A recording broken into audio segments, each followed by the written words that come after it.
So am I. Okay, you're on. Okay, can we go Yep. live, gentlemen? Looks Yep. good. Howdy, everybody. Welcome aboard, staff and some of the officers of Santa Barbara Astronomical Unit. That's the SBAU in Santa Barbara, California. Invite you on board program number 196 of the SBAU Astro Hour. I'll be your host, the vice president, looking for re-election in about 2 weeks. Along with the president, I'll introduce you to in a minute. This is our weekly vlog on Monday mornings, 11 to noon. We meet up at the Museum of Natural History in Santa Barbara, just past the Mission. And 7 o'clock on the 6th of December, it's a week from Friday night. Come join us for a half-hour freebie in the planetarium up there, followed by a meeting featuring some of our own members. Two of them are going to give a great speech. Dr. Farshad Barman going to take us out to the center of the galaxy. And I don't know, I forget what the City College connection, our beloved professor Sean Kelly's talking about. Does anybody remember? Did I send that to you, what he's going to talk about? He has a half hour. I thought maybe you'd just summarize what he's been teaching up at City College, but he'll get the second half hour, and the rest of us are having a grand time as we await the elections. Stand by as we meet the rest of the gang right after I tell you what we're going to talk about this week for the 25th of November through December 1st. Let's see, Suchinshan, the comet. They sent it up from China and it's fading. It's about time. Gaze around the winter sky. We're going to include the Great Turkey Nebula. This would be the week for it. At a double cluster in Perseus. Sunset times are slowing down, everybody. We're a month away from winter solstice. And the Penrose mapping of our universe we didn't get to last week, we will this week, including new parallel universes and white holes. Oh my. Oh boy. White holes? Yeah, white holes. I have a white hole in my sheet. It's awful. Not sure if we're going to go on Facebook for that last one, but let's meet everybody. Jerry Wilson, beloved president. Good morning. With a PhD in particle physics. No. No. I don't think so. What was it? Matter. Oh, matter. Okay, well, you're big on the quantum stuff then. He's married to Pat Forgy, and he's been in office 6-7 years. I hope you get reelected, Jerry. Me too. Chuck McPartland is not an electable position, but he's one hell of an outreach coordinator. Chuck, I don't know how much longer you'll be able to keep that Ukrainian flag up behind you, my friend. I lost a lot of hope, as you probably have too. We'll take everybody as they signed on. By golly, let's see. Chuck is married to Pat, incidentally, our merchandise manager, and a great woman. And Tim Crawford is married to Karen. Howdy. He's too busy for our Tuesday night workshop tomorrow night. I hope you have a good excuse. Yeah. Need you for those things. You know, we do a Zoom thing. Is it every week on Tuesday? Yep. Wow. And then here we have our good friend, Tom Whittemore. Morning. So what's the difference between beer nuts and deer nuts again? No. Not now. He's married to Maureen and used to teach out at Westmont. And we have sillies to talk about. It always gets us in a good mood to recap the 5 or 6. I got 6 actually that were forwarded from Jerry Wilson, our president. Silly science cartoons and at least 1 or 2 thought provokers. Let's go to the screen and start the hour before we get into the serious stuff with. All right, this is the increase in productivity we note uses what's called a stand-up desk. However, Larry moved on to other desks, the lay down and the hover. And there he is hovering over his desk. You know, have you ever worked at a stand-up desk? No. It's very uncomfortable. Yeah. I had the opportunity as a radio announcer, DJ, to do a standing show. Some guys will go for that. They can't sit. No. Hey, more music more often. Now, this one I don't totally get. Is that cations or just ions? Or Cations. What's cations? Cations. Oh, I get it. Are positive. Are positive. I have an example right here. Yeah. What are cations? There's Positive ions. there's two nodes to a battery, a cathode and an anode. Oh, And electrons come out of the cathode and they're called cations. Mhm. For crying out loud. And First they time go I've to heard- the anode where you have anions. Yeah, Can we make this a subject someday for your talking points? Love to know. sure. All right. Somebody says, I think I interrupted a meeting that I wasn't supposed to know about. There they are, convening. Looks mighty suspicious to me. Who's eating who or who's about to attack? They got caught though, didn't they? Can you increase the size of that one? This is my math experience pretty much. Teacher discovers a book on the shelf, says, "Who the heck is putting all the math books in the horror section?" And that kid down there doesn't do Sudoku either. I try to do Sudoku. Okay, couple of fish you're talking. There it is. The lure hanging down with a worm. Be careful. Be an Online, online scam. pretty good. You're gonna get hooked. Yeah, I like that one. Okay, here's a thought provoker. You're gonna have to explain this. Spinoza and Einstein's definition of God was more or less the sum total of the laws of physics. If that's what we mean by God, then surely God exists. All we have to do is watch the apples drop. Carl A lot Sagan. of people quote Einstein frequently spoke about God. For example, one of his most famous phrases was, "God does not play dice with the universe." And Right. people claim that is a indication that Einstein was a Christian. No, no. He had a Jewish heritage, but actually he believed in the God of Spinoza, which is basically the sum total of the universal laws of nature. So Spinoza. nature and God were interchangeable for Einstein. I suppose there's any reason the first word God is lowercase and the Yeah, I other. noticed that. Yep. Nope, I don't know about that. All right. I kind of keep it lowercase. Okay, this one I couldn't expand on either. I tried enlarging it, but that happens to be in the church. There it is.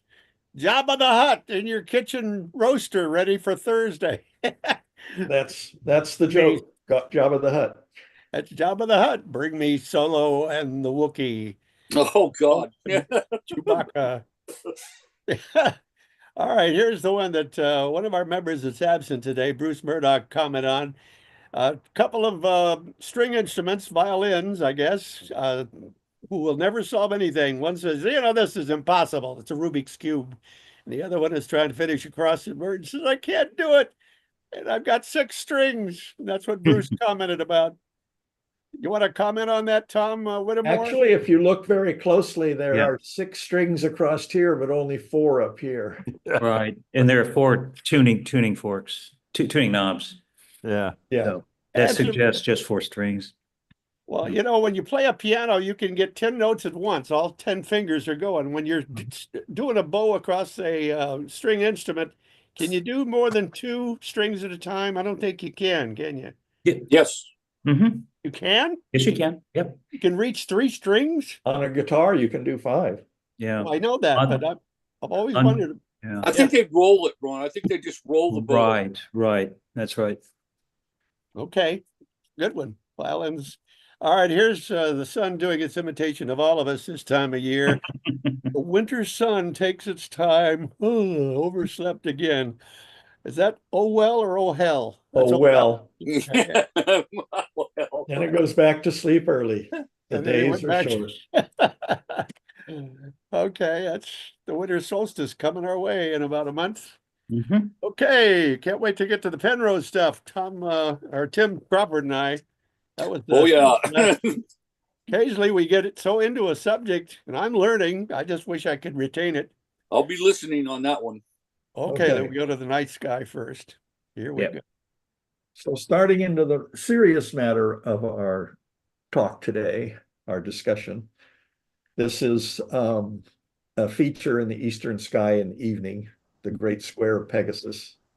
And it does look like a square, one of the few things in the sky that looks like what it's called. Jerry, may I ask what chart you're using here? That's not your usual the sky, is it? What's that again? This isn't the sky. What is this? Oh, the thing? Yeah. This is one that I found on, it's not from my planetarium software, no. Oh, This okay. is something I found from, gosh, another site. Mhm. And one of the things that gives really good graphics is there's an astronomy association in the British, in the UK, in London. And it's got BBC in its title, and they have really good graphics sometimes.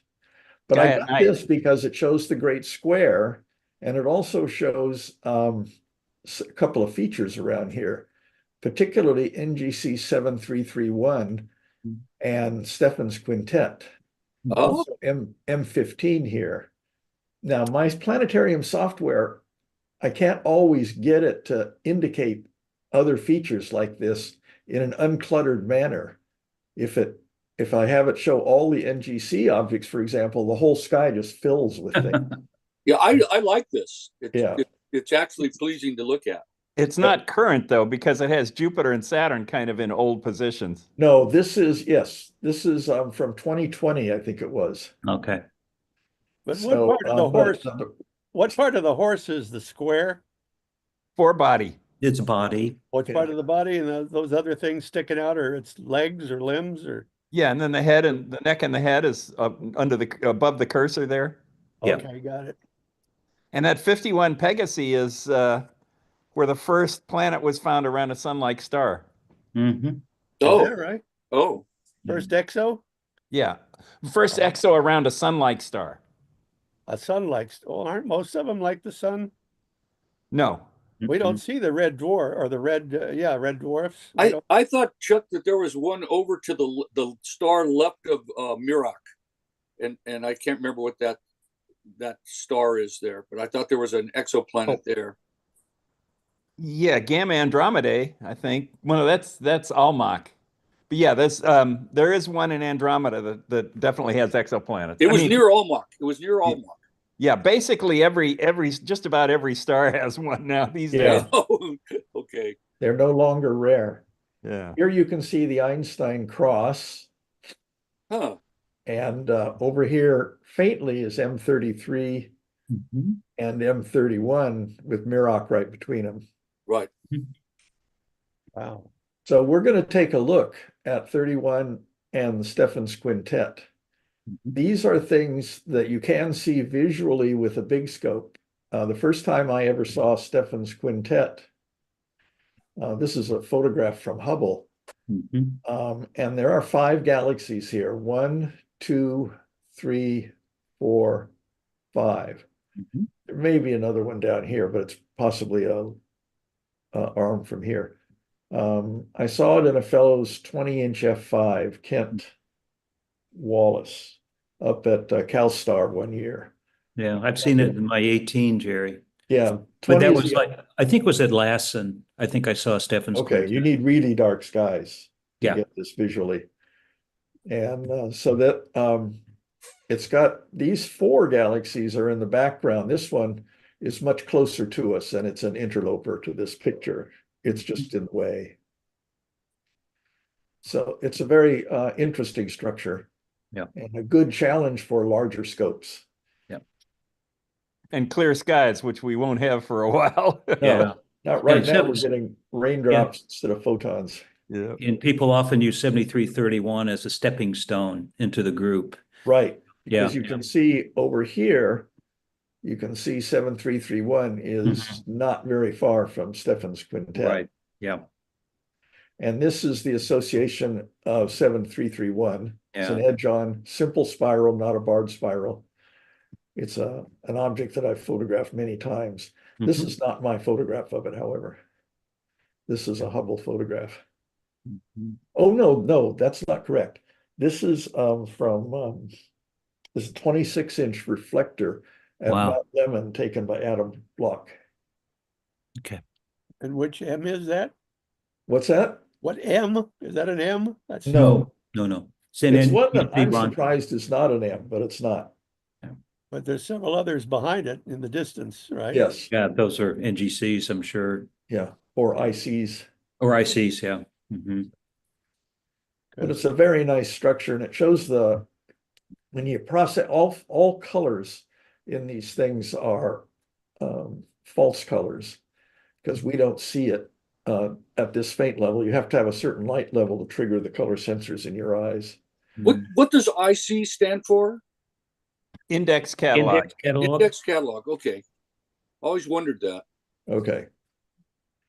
So you see that, but this one has got the accepted colors of the cores being yellow, older stars. The blue and red out here, mostly blue, these are star forming regions.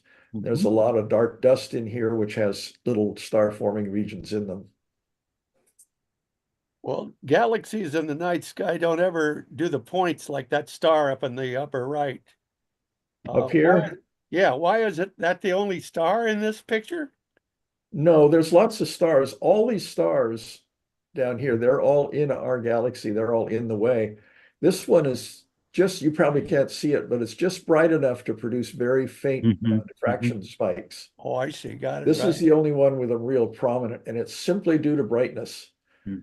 If this one were bright enough, which it probably is, there would be spikes, but the spikes would be spread out because this is an extended object. So they would blend in with the background. And if it were a web picture, it'd be 6 spikes, right? Yes, on the stars, on the brighter stars. This would be Hubble? No, No. this is, It's a Mount Lemon scope. yeah, Tucson, up above Earth- Tucson, Ron. Earthbound. Okay, got it. yeah. Damn. Interesting. Adam Block runs a class in image acquisition and image processing that I took in 2009 Okay. about how to do these images and stuff. It was a 4-day class, and we stayed at the dorm overnight between classes. Very instructive. He's a very knowledgeable. Yeah. Were you up on Lemon, Mount Lemon? Yes, yes. Yeah, well, I stayed there too. It's yeah, pretty primitive, huh? It is, yes. And really restricted access now with the, I guess there's an endangered squirrel species there. Oh, There no. was then too. We had to go up to the gate. He'd have reserved spaces for us, and he let us through in, a caravan of cars. Okay. Yeah, I was up there in 99 when Don McCarthy was given a workshop for teachers. It was really good. Okay. Yeah. Yet I've never heard of it. I've heard of the Kit, the Palomar. They're all famous. Mount Wilson, but Well, it's not big enough to stand out among professional astronomers as, big glamour telescope or observatory. But among amateurs trying to learn how to do this stuff, it's a top-notch place. Yeah. And one of the scopes up there was basically used to image the moon early on to find nice places for astronauts to settle down on.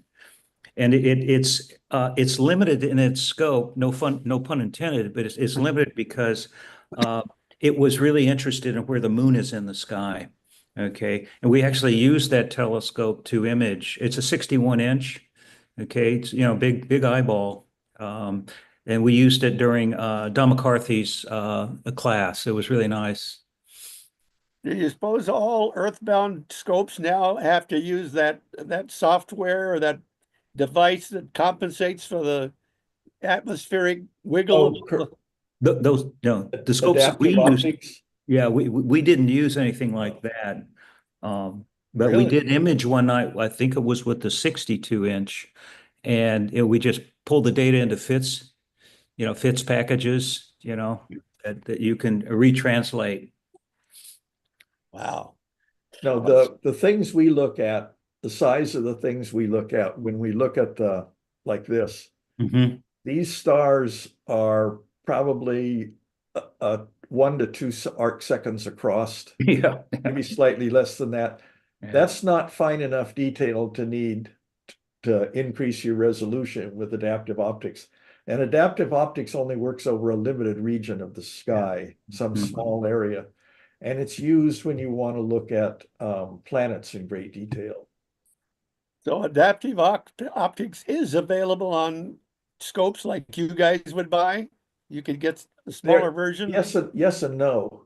There was a company that started making cameras here in Goleta, called Santa Barbara Instrument Group, and they made the first amateur cameras for use on our scopes. And they offered a limited form of adaptive optics.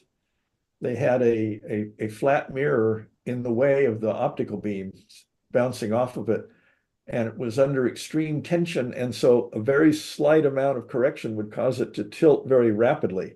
And it measured it, it looked at a star, and then it saw the motion of the star due to the atmosphere, and it compensated the tilt of the mirror very slightly to correct for that compensation.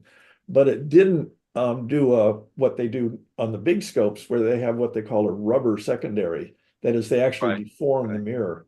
This one did not deform the mirror. It changed the inflection of the mirror by tipping and tilting it. Yeah, and So- Tim's 10-inch, by the way, Tim's 10-inch telescope, the first one he ever, built and did the mirror and everything, has adaptive optics. He takes his hand and he moves it to things.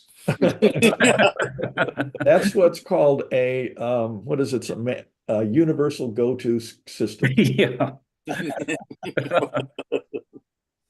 But that's the reason the stars twinkle, because of atmosphere, Yes. right? Atmospheric, right? Sometimes they twinkle so much they actually move. They jump back and forth. Yeah. The Santa Barbara Instrument Group's approach would undo that jump, but it couldn't undo the blurring. Mhm. Well, I wonder why we have to look to the side of some stars. We can't look right at it. It's like I don't have any rods or cones in the middle of my retina. You have cones there primarily. Yeah. Yeah. Is that the reason I can't see something by looking exactly where it is? If Yes. it's faint enough, yes. Okay. Well, The how about center of your field is color vision. Oh, it is. I didn't know. I was going to say, completely off the topic. Has anybody looked at Mars lately? No, Oh no. my gosh, is it bright? Have you, Chuck? It's a little later at night. I last time I was out doing an occultation, I took a peek at it. Yeah. Wow. Yep, heading this way. Yeah, it's really bright. Really bright. I think that as close as it's going to get, I think, is one more month away. In Yeah. January. Yeah. Yeah. January, yeah. Okay. I just wanted to mention that. It's really something. Okay. In the talking points next week. Let's check Tsuchinshan Atlas, With a useless star map. the comet, comet from Thank you, Chuck. So this shows the date. It's right near Theta Aquila. On the 20, today is the 25th. It just passed Theta. So if we look on the more useful star map, it's right up here. Yeah. So this is Theta. It's just past it.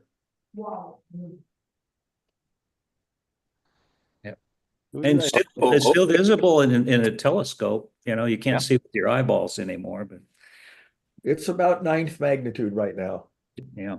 but it's still a I'd good be photo. fairly, in Aquila, Altair up there, and the star that's right next to Chuchinchan, and the other side. I always viewed this as an umbrella. Hmm. And, Oh, yeah. and the handle down below, down by M11. Yeah. And so this would be fairly easy to see if we ever had a clear night. Well, these triplet of stars, which are the identification, the spotting feature for me for Altair, Yeah. they just point right at it. Yeah. Mhm. Huh. And if you're interested in a tough one, Pluto. So, Well, there's always a comet in the sky, so what's going to replace this one, you suppose? Well, it depends how hard you want to look. yeah. Halley's is still out there. I Yeah. know, but on a regular basis, we get a new comet every month. Not regularly, no. Right. Really, it seems like it. Yeah, and sometimes they're spectacular like this Yeah. one. It was Yeah. pretty nice. Okay. Okay, well, here's Mars down here. Yeah, yeah.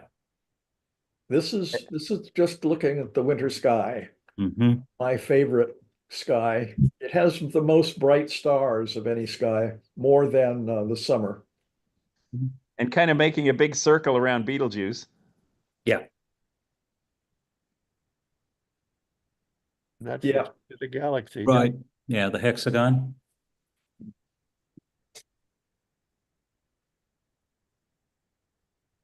Now, my planetarium software, which this is, the Sky 6, Mhm. it keeps everything under control, so you don't really see the hexagon stand out here among the background. Mhm. But there's a lot of bright stars here. The best is this region in here where the Milky Way goes through, and the region around Orion. There's a lot of nebulosity in here. Yeah. And this is an open photograph, wide angle photograph, I mean. This is Betelgeuse up here. This is the belts, Orion's belt. And this emphasizes the hydrogen nebula around here. Barnard's Loop, it's called. Mhm. This one has a name too, but I forget what it is. The Witch Head. The Witch Head. That's right. So it looks to me like it's a porpoise jumping. There's the nose and there's the front fins. But the stars we can see plain as night or day with our eyes. I never see that red stuff. No, you won't. It's very faint. Oh, This is also an easy photograph to get in a sense. And that is that if you're doing stuff from here in a lightly light polluted area, you can use a very narrow band filter, H-alpha filter, and you can take pictures. You can even take pictures from downtown LA and see this red stuff. Yeah. It's a long photograph, but it really effectively cuts out most of the light pollution. So you can take the photograph of this red and you can add it to the photograph that you get from these other colors in here. And this is a composite of that. those are too big to be nebula. The nebula that we call the Great Nebula Orion and the Turkey Nebula is right here. Oh, we're going in for the turkey. All right. Yeah, and this up here, you can see right there, real faintly, you can see the horse head. Yeah. the horse's head and the Flame Nebula. And this is the belt of Orion. This is the other shoulder. What is that? Bellatrix? Bellatrix. Bellatrix. Mhm. Okay. Yeah, Rigel's on the opposite end of Betelgeuse. Okay, Yeah. yeah. Well, Yeah. is there any way you can zoom in on that turkey to see if it looks like one? See if it looks like Jabba the Hutt from whichever Star Wars he was in. The human eye tries to make sense out of everything it sees by relating it to Oh, something. wow. it Look at knows. the horse head. That's amazing. Yeah. Yeah. Yeah, this is a very nice photograph. Wow. Pillars of creation in there somewhere. No, that's summertime. Yeah. That's in the Eagle Nebula. This is a close-up of the belt. When Orion got the delivery of the belt, he was very disappointed and only gave it 3 stars. And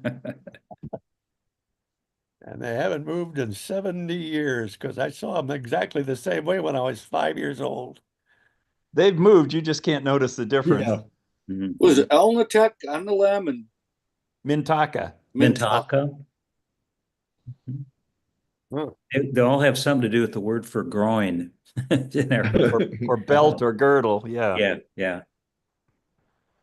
Boy, that horse head, I can't believe that comes out. That's just an amazing shot, huh? Yeah. Now Oh, there we go. this is the Great Nebula in Orion. This is M42. Yeah. Down in here, this is a region of star birth. It's heavily obscured in radio and in infrared. You can see into this cloud or through it, and you can see the stars being formed.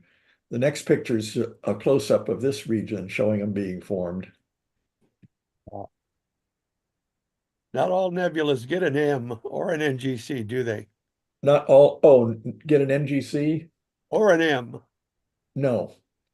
I mean, is this For one reason, there's so many different catalogs. Someone else looks Mhm. in the sky, sees that something is not in the catalog, and they start their own catalog. Okay. You don't know how many Messier named? There are 110 Messier names. I know that, but how many of them are nebula? Oh, I don't know. They're all faint fuzzies in a small enough telescope. He called the galaxies nebulae too, so it's kind Yeah. of Yeah. Interesting.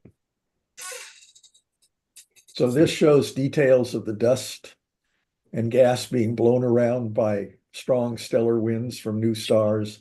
Wow. And deep inside, you can see Bok globules, which are stars that haven't started to shine yet. Sort of reminds me of the ending of 2001 Space Odyssey. Keir Delea is being dragged. Those colors are going by him. Oh, yeah. This Yeah, is really back in washed the- out. What? It's This pretty is really out. washed out here. Oh, sorry. Okay. Let's see here now. Looks okay to me. Kind of bright on the left. Yeah, it's Uh-oh. obscuring all the detail though. Mhm. If we got to look at our ugly faces instead of that beautiful night. Let's see, where are we? Oh, there we are. Glad this isn't really a spaceship or we'd be in trouble. As good a commander as Jerry Wilson is, things happen and the starship is going to crash. There we go. Yeah, that's a lot better. Okay. So this is a star cluster that's actually in a star forming region in the center of the nebula M42. It's called the trapezium. Mhm. And there's a number of stars in here which are very difficult to pick out from the nebulosity in this visible light view. But in this infrared view, you can see more into the dust and you can see the brighter stars Mhm. of the trapezium. There's 1, 2, 3, 4, 5, 6. Yeah. Counting these spikes. So there's 4 there, 4 there, 4 there, 4 there, and 4 there. Mhm. So that's a test in amateur scopes of how many of these stars in the trapezium you can see with your scope. A 10-inch should show them all. But you need a really good night. Yes. Right. Sometimes you get the F, the F star. I've Mhm. never seen the G in one of my scopes. No, E and F, yeah. 6, yeah. But boy, the night has to be pretty steady. I still never forget when Andy Allen had his 8-inch scope out and we were all looking at the E and F stars and struggling. And in Andy's scope, it was just plain as day. Yeah. Quite a scope he had. Well, gentlemen, are we looking at the same thing in both squares? Yes. Yes. Yeah, just different parts of the spectrum, Ron. Oh, okay. Jerry, what are the wisps, the whitish wisps in the right image? Are those different types of gases that are? Oh, you know, Dust.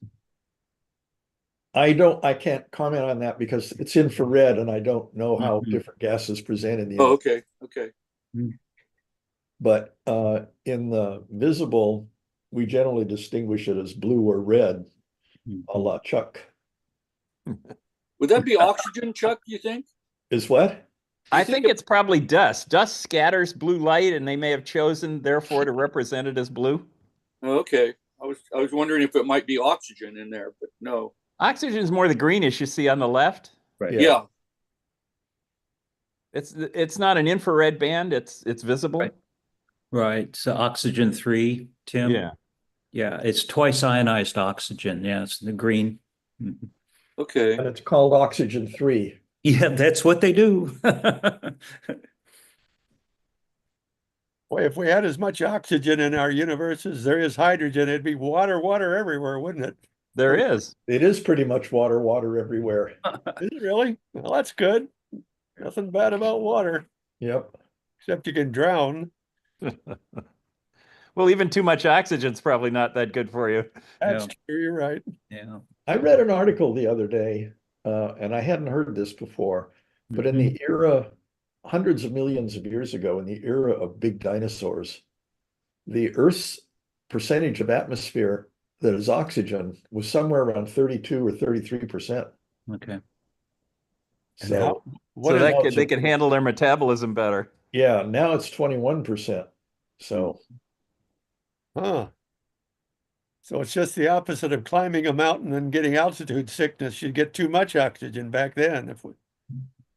if we were I don't breathing. know if you, they do, in medicine, they do hyperbaric chambers of oxygen under high pressure for brain damage people, post-traumatic, what do they call that?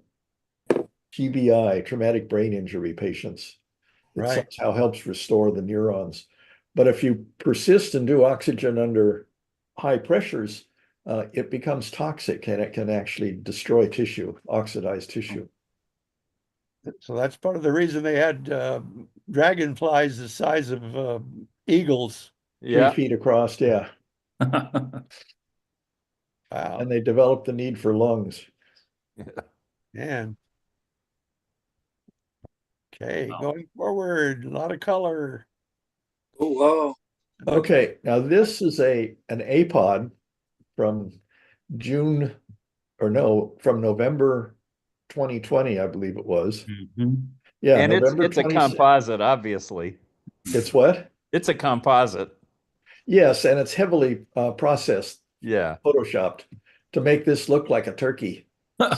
There's the eye, Yeah. there's whatever that thing is that hangs down, and the beak, Waddle. Yeah. waddle, and the wings and the feathers and stuff. So it's been doctored to look like the Great Turkey Nebula in honor of Thanksgiving. Did any of you read that there's somebody, some politician trying to get rid of the president's pardoning of the turkey this time of year because it never did a crime in the first place to be pardoned from? Well, that's Trump trying to spread the word around that pardons are the thing of the time. Oh yeah, pardons are us. Gonna be Sorry for the political comment, couldn't resist. Yeah. So anyway, this is It was turkey that kind of set you on that path. Yeah. All right. Assume you're all gonna have some. Okay. Now what do we got here? Another night sky. Yeah.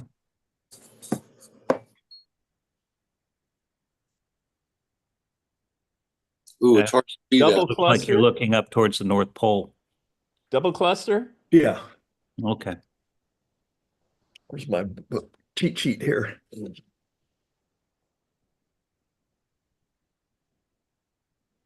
Amazing the number of things up there that are tied to the holidays. There's a Christmas tree. Mm-hmm. We talked about that, sir. Yeah, the winter skies are really good, but you pay for being out in the middle of a backyard or a lot. Huh. There's a couple of Christmas trees. Right. SCA 103 is the one I usually show, at Westmont. Yeah. It's up in this neighborhood. Right Yeah, there. Right there. Oh, yeah, there it is. Uh-huh. So this is, we're clever, we can get the W. 1, 2, 3, 4. Oh, there we go. I was having trouble seeing that. Yeah, I hate that about this planetarium software. W, not an M. That's not Cassiopeia. It depends It's on the time Cassiopeia. of the year, Right. Okay, you got it right. It flips over. which way it's rotating. Got it. So, but this is part of the night sky. M31, M32, M110. This is the Andromeda cluster over here, and M33 and Triangulum. So, but this was on the way to. Oh yeah, this is a close-up. This is one of my favorite objects. Mm-hmm. It's pretty. Yes, so this one has got a couple of red giants in it. Mm-hmm. Now these red giants stand out really nicely before the sky is completely dark. If you see this object in dusk, late dusk, these things really highlight it. They tend to be less prominent later in the night when the night's real dark. And these Oh, I didn't know that. and these hotter stars dominate. Dominate. Yeah. We're talking cluster, right? Yeah, this is the double cluster. Double cluster. Okay. Yeah. Yeah, and Ron, each one of these clusters is the size of the full moon. Yeah. And then the distance in the part in between is a diameter of the full moon as well. Yeah. But And surprisingly, Messier never listed this That's as an M. That's kind of very unusual. yeah. This is a naked eye object under a dark sky. Mhm. Yep. You can see it with your naked eye. You can't tell what it is, just that it's there. The hop I use on that, Jerry, I see Perseus is almost like an arrowhead, and the star at the tip of the arrowhead, it kind of it, and the two stars in Cassiopeia that line up with it, they both line up, and then right about halfway in between, that's where the double cluster is. So if you take the two stars, Navi and what is that, Rukba, Ukba. Navi and Rukba, Rukba. they line up with the tip of the arrowhead on right, not that right up to the right up above there. Yeah. Yeah, Anyway, between Navi right and Mirfak is right where it is. Yeah. Mhm. Mhm. And each one is the size of a full moon. Is that what you said? Yeah, each Yes, one of it's those a big clusters. object. Yeah, Yeah. this covers a large part of the sky. M31 over here, the Andromeda Nebula, is 8 full moons across. Jeez. Wow. Yeah. But those two little, would they look like two stars to the naked eye or two fuzz balls? Oh, it looks like two fuzzy Yeah. patches. Two Mhm. clouds. Got it. Yeah, clouds is a good way. And that's one, Ronnie, that you have to use your averted vision. You have to look to the side Mhm. to get a glimpse of it. Okay, we got a dark sky now this week, right? Well, I assume it's dark. Well, I would imagine up north of the Arctic Circle right now, it's really good. Day and night, you can have your scope out. No, it rains up there too. That's true. Okay. This is what Tim was just talking about between Yes. Ethiopia and Mirfak, and you see right there is Mhm. two double clusters. That's it. That's the hawk. Yeah. What we're looking for is the Alpha Persei association, which is like a star cluster. It's right down in here. And this is a photograph of it. Mhm. This is Mirfak. And this is the association. It was once a star cluster. That is, it was gravitationally bound, but weakly. And as it orbited the center of the galaxy, oh, great. You might have to take over. The cat's playing with the cables behind the computer. If I suddenly disappear, it's not my fault. Get So, Getting back at you for all those cat jokes we've been looking at. I guess. So this is a stage in the development of stars. They start, as you saw, in M42 amid a gas cloud. They become Bach globules. They crush themselves together. They turn on the light. The solar winds, the stellar winds blow the dust away, and you get a star cluster. And then the star cluster evolves into an association, which means it has lost its self-gravitation as the dominant driver of its motion. These things are now drifting apart. We have found an association called the Ursa Major Association that is the star cluster that our sun came from. Wow. So that was 5 billion years ago. These are younger than 5 billion years. And they started as what, Jerry? I missed that again. It started as a nebula. Yeah. All stars start as a nebula. Okay. And then when the stars form, they're young, they're hot, they blow the dust away, and you get a star cluster. So the solar winds. But that's a star cluster, and its dominant force is its gravitational attraction to each one. If it loses that gravitational attraction among its members, then it's not called a star cluster anymore. It's called an association. Huh. And this is an association. It's the Alpha Persei Association. And this is Alpha Persei. I've never looked for this. I have to look for this. But just like binary stars orbit and trinaries orbit, star clusters are kind of like the most multiple stars. So they're all orbiting each other, aren't they? Pretty Well, much. in globular clusters, they are. In an open cluster, that's only a perturbation. The other stars are only perturbating it. Perturbating. I've never heard that verb in my life. Perturb. Any of you ever had to perturb somewhere in your house? Yeah. We get it all the time if we forget to feed the dog. The dog Yeah. comes by and perturbs us. Okay. Fascinating. Just love this stuff. Okay. There's Mother Earth. Okay. The blue Now, dot. Carl Sagan is alive. this is, what season is this? Winter. Winter, Yes. looks like it's around solstice. Yeah, yeah. There's South America. Ah, There's the equator. This is the terminator on the Earth. So this is night. And this one is summer. Yeah, Tilts the other way. yeah. So let's see if it comes from a real cool.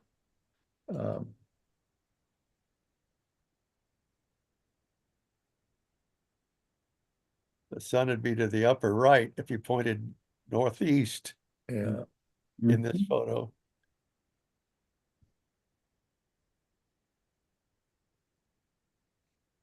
Oops. Okay. So North America was over at about 2 o'clock there. Kind of, Well- yeah. It was more, not really far to the right, Okay. because South America is more east than we are. Okay.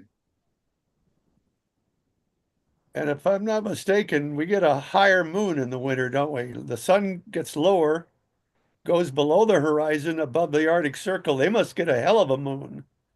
They get a moon that goes around the horizon. Yeah. Always do. Oh, just everything's above the horizon for them. Got it.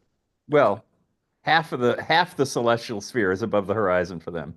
But for them, the sun never goes around the Earth. It's always just below the horizon, moving Yeah. as the Earth turns. I understand the whole concept. I wonder how many people don't. I don't. Hopefully this will help. Can you see the image here? Oh, Yeah. yeah. Okay, this is taken from a satellite at the exact same point in its orbit, right over the top of South America. And each one of these is a day.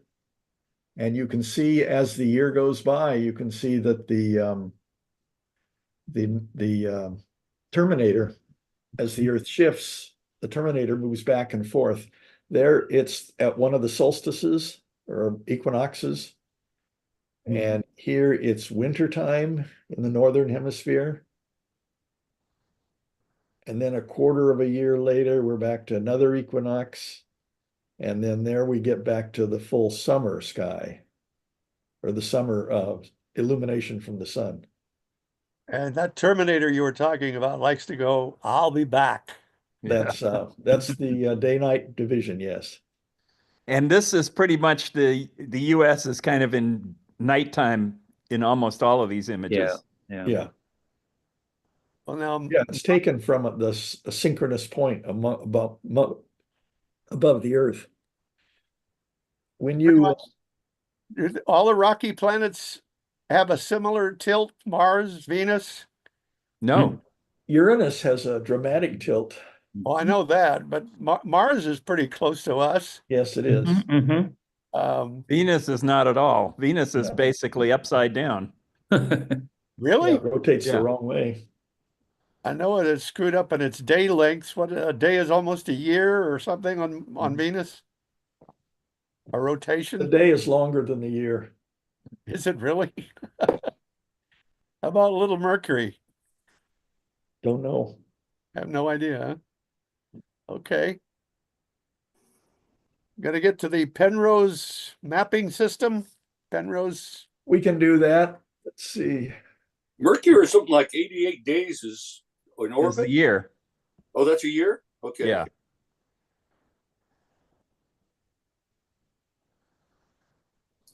well, if they ever discover life on exoplanets, I wonder if the planet they find has to have a tilt, have to have seasons, Or do you suppose they could just evolve with the same weather, the same climate, everything the same year round, or whatever their years are? I'm sure science thinks about that. I'm not sure if it's on the Drake equation or not. Do we need to have a tilt to give us seasons? That I think is being discussed. Is it? Well, you have to have a tilt to have seasons, but Yeah. nobody knows if you have to have a tilt to have life. Well, something else that's amazing is that water is one of the few elements or compounds that its frozen version is lighter than its liquid version. And that helps because the fish can They don't live get and evolve frozen. Yeah. under the ice. If we didn't have that, we wouldn't have life. We at least wouldn't have fish. Well, I think we came from fish, Maybe. maybe. But there were bacteria before that. We definitely came from whales. Penrose, ooh, I'm getting spooked here. So this is a mapping of the entire universe to bring it into to get rid of singularities so that we can conceptualize what's happening. They're still trying to figure out the meaning of Einstein's equations. And this is the Einstein universe. You can see these light cones, which we discussed at an earlier time, with time this way and the three spatial dimensions here represented as a plane in this. But this is position, this is space, and this is time. And time is represented here as imaginary time, which is the boundaryless proposition of Stephen Hawking and Jim Hartle to try and figure out what's happening. And so these are, a mapping is simply like when you look at the cosmic microwave background, it's frequently represented as an ellipse. And that's the data just mapped to how we would map maps. There's Mercator projections, there's all sorts of things. This is a specific mapping like that. It's just a convenient way of displaying it on a two-dimensional surface. So the implication, though, that consistent with Einstein's equations are a number of other things too. Whoops. Oh, this one doesn't respect my, there it is, ordering. So this here, this is inside a black hole. This is where we were looking at before. This is our universe. This is that Penrose diagram we just saw right here. And this is a possible path through these things. Not an enjoyable path, but a path. So you go through a horizon to get into the black hole. And the black hole inside is really very, according to Brian Cox, is essentially becomes mixed with space and time become mixed, and the singularity at the center of the black hole should be thought of as a moment in time rather than a explosion of space. But consistent with Einstein's equations, you can also do the math of parallel universes, and you can do not only black holes, but you can do a white hole. And the white hole would be connected to a black hole through, for example, wormholes. So this would be an antiverse and a parallel universe. So parallel, this is a new parallel universe, new universe for us, like us. These kinds of, this is where the idea of parallel universes come from. They are mathematical fits to Einstein's equation. It does not mean that they actually exist. It means that the way Einstein's equations are formulated, they are consistent solutions of it. And you can move around through the hyper world, I guess, through the, what is it, that weird movie lately, Doctor Strange and the Universe of Madness is that movie. If you tried to work your way through that, this is a line that he was taking in all They went nuts on parallel universe, but they went nuts Hollywood style. It doesn't mean that anything in there is going to be real physics. What is the blue? The That's blue the is path a pathway through it. through space and For time. example, you're here and you fall into a black hole here. So you go in and you fall in the hole. Now, to everybody else out here, you slowed down and stopped and you never actually entered it. But if you go across that line, you will go inside, and then inside you will look down toward the center of the black hole and you'll see a smaller black hole, because light can't get out of a black hole, but it can't get to the outer edge of a black hole from the inside of a black hole either. So no light is moving toward the surface from inside, because it's even stronger held down inside. So, but you can turn around, say you're a quarter of the way in, you can turn around and you can look back and you don't see any horizon you came through. You just see the universe going very fast, but you see the universe because light is coming into the black hole, some with you, some later than you, but you can see that. So it looks like you're approaching a black hole that's shrinking away from you. And that's what they call a true horizon. And then the partial horizon is the one that where you look back. This is what you see from the outside. It gets very complicated, and I cannot explain that. Why is there more? I'm why just is showing there you not that these more- other things are. I'm still having trouble with the the light cone, but and trying to understand in terms of 4 dimensions. But the Einstein's equations do permit these other solutions. Whether they represent anything real or not is a philosophical question.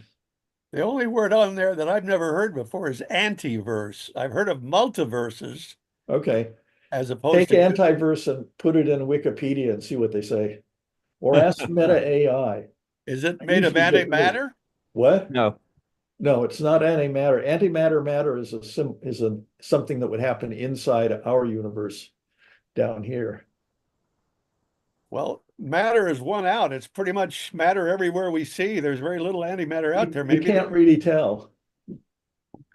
There was one of my first, I was an avid science fiction reader in the 50s, and one of them that I read, I think it was about 1960, was called Neutron Star by Larry Niven.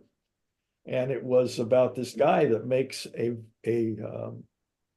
spaceship, and it's made out of some very, very dense material, essentially neutron star material. So it's just not going to be bothered if it runs into an asteroid or something. And he's flying out there in interstellar space, and he notices communications are starting to get screwed with. And as he's flying along, he looks outside and he sees that his optics are no longer clear. And he gets indications that his antennas for communication have actually eroded away. And that's impossible because of what they're made out of and how they're made. And he finally comes up to the only solution possible, that he's approaching a star whose solar wind is antimatter. And it's slowly eroding the outside of his spacecraft. So he immediately turns it around and heads back toward Earth. So, well, that would mean the whole star is antimatter then. yes, it would. One of my professors explained it to us as suppose there was you operated a radio set and you communicated. All of a sudden, you communicated with an alien race far away, and you started communicating, and you taught each other your own view of mathematics, and you worked on to language, and you discussed everything. And you decide at some point, now that you fully can read each other's books and you understand each other's view of the world, you want to meet. And so you want to meet in a neutral place. So you want to meet in deep space.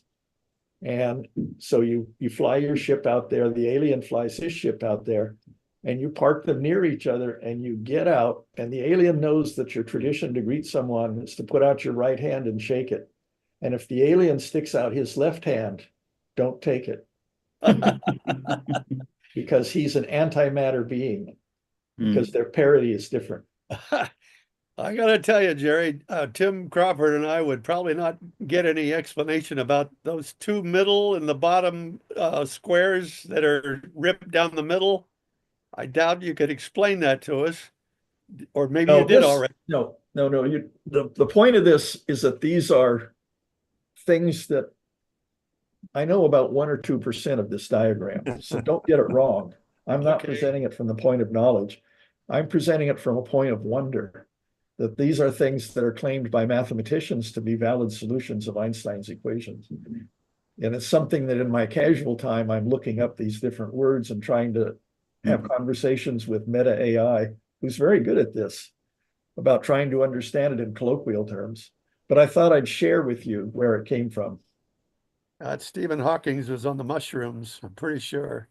And well, let's touch on this again in the future. This is fascinating stuff. And I did have another silly question, but I'll wait till next week.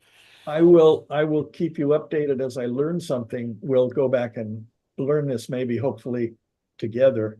Sure. But the idea of Stephen Hawking and Jim Hartle, which prompted their no boundary proposal, is there is no boundary in time or space, and it sparked the phrase or the question, what's south of the South Pole? Now, if you imagine being on Earth, which we are, but we're two-dimensional beings on the Earth's surface, and we don't know anything. It's like flat, what's that book about, Flatland? So they're in a two-dimensional piece of paper. Now, for us, that piece of paper is a spherical shape in 3 dimensions, but for us, it's 2 dimensions. So it has no beginning, it has no edges, it has no end. That is extended to 4 dimensions. And that's how they do that, by introducing imaginary time as the real equation, the real. And so that's how they get away from, and that their proposal mathematically unifies general relativity and quantum mechanics, and it gets rid of the singularities at inside of a black hole and the singularity at the beginning of inflation. And if their proposal is right, then Jennifer Ito will find no waves, no wave interferences in the gravitational background of the cosmic microwave background. No B-mode polarization. Yeah, Ooh, no polarization. Yes, interesting. Well, gentlemen, you awestruck us again. Doggone it. Have a happy holiday. I guess we'll have to join again. We're heading toward number 200 in a few weeks. We're at 197 next week, 196 this week. Something went wrong. Please try again. Thank you, Siri. I don't know if that was my watch, my phone, my iPad, Or your dog. or my cat. Or Chuck's black cat that came right up and was really getting into this, but Yeah. All right, let's do it again. That's it for the Astro Hour. We'll see you next Monday morning, and God Okay. love you. Happy holidays, everybody. Happy. Yeah. Thanks, everybody.